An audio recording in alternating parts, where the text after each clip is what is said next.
అత్తపై కోడలు దాడి చేసి గాయపరిచిన ఘటన నాగోలు బండ్లగూడలో చోటు చేసుకుంది. మధురనగర్ కాలనీలో పసుపులేటి రాములమ్మ, అందులైన పసుపులేటి సంతోష్ రెడ్డి దంపతులు నివాసం ఉంటున్నారు.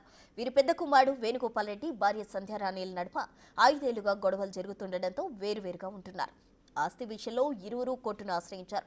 తనను అత్తింటి వారు ఇంట్లోకి రానివ్వడం లేదని సంధ్యారాణి కోర్టుకు ఆశ్రయించగా ఇంటికి వెళ్లొచ్చని కోర్టు ఆర్డర్ ఇచ్చింది. ఈ నెల 18న సంధ్యారాణి కోర్టు ఇచ్చిన ఆర్డర్తో పాటు తన తరపున పలువురిని వెంటబెట్టుకుని వెళ్లింది. ఇంటికి వెళ్లగానే సంధ్యారాణి అత్త మామూలు కోర్టు ఇచ్చిన ఆర్డర్పై ఇంటి అడ్రస్ వేరుగా ఉందని వెళ్లిపోవాలని చెప్పారు. దీంతో ఆగ్రహానికి గురైన సంధ్యారాణి అత్తపై దాడి చేసింది. దాడి సమయంలో రాములమ్మ అరుస్తుండగా సంధ్యారాణితో పాటు వచ్చిన వారు వెళ్లిపోయారు.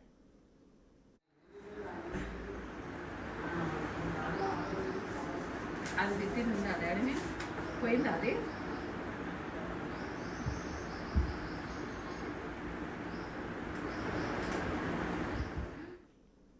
ఈ క్రమంలో రాములమ్మ మెడకు నడుముకు తీవ్ర గాయాలయ్యాయి. దీంతో రాములమ్మను ఆసుపత్రికి తరలించారు స్థానికులు.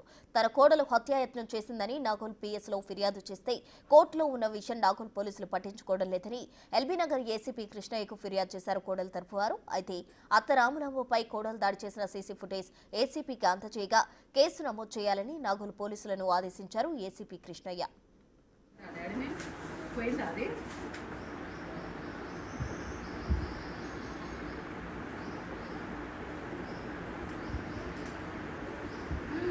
పైకి ఎక్కుతాడు